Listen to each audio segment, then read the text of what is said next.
Hello, you're listening to Sustainability Now News with Marianne Radini Spencer. Every year, one Saturday morning a month, with the exception of December, the City of Ventura and Ventura Water hold free gardening classes, offering informative lectures and Q&As, practical water-wise tips, and fun hands-on experience. Classes cover everything from smart controllers to the benefit of permeable surfaces, how to install an ocean-friendly landscape, and everything from A to Z about designing and maintaining water-wise landscapes and balanced garden ecosystems.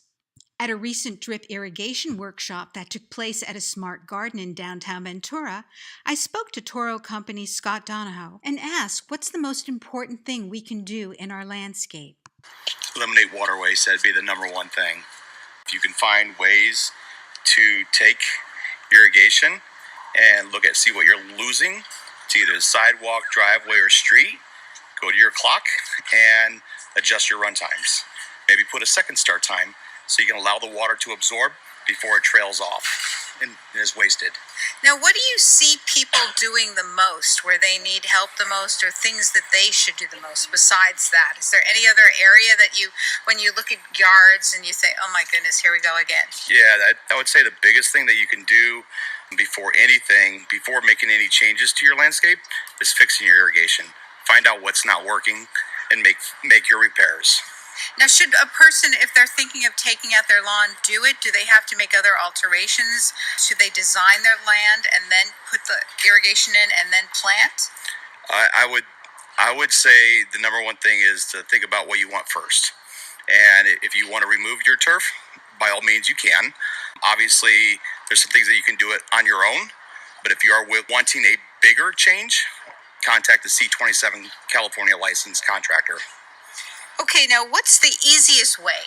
The easiest way to save water? Reduce your run times to the point where if you start to see stress, maybe you've gone too low. That'd be the easiest thing to do. That requires nothing but just making a runtime change on your clock. Now, what are the signs people can look for in their plants or trees to say that it's being underwatered or overwatered? Well, if you're underwater, you're going to see stress. If you're overwatering, you're going to see the top layer of your soil always saturated.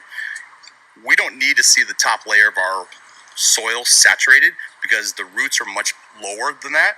We need the water to move through, so we should have a dry out period and a wetting period. In Ventura, we're limited to watering twice a week. What are the run times you suggest? It really depends. It's hard to say. If you have spray heads, you're probably looking somewhere between, and depending on the nozzle, if you have a high flow nozzle, you're probably looking at 3 to 5 minutes. If you have something that's more high efficient, it's going to be much longer.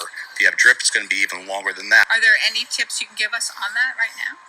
Yes. The number one thing is that regardless of your application of water, your plant material needs the same amount of water. It doesn't care how it's watered, whether it's by a hose, by sprays, by drip, by rotors.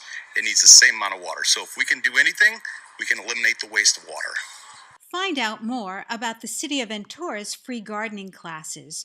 Google City of Ventura free gardening classes. You've been listening to Sustainability Now News.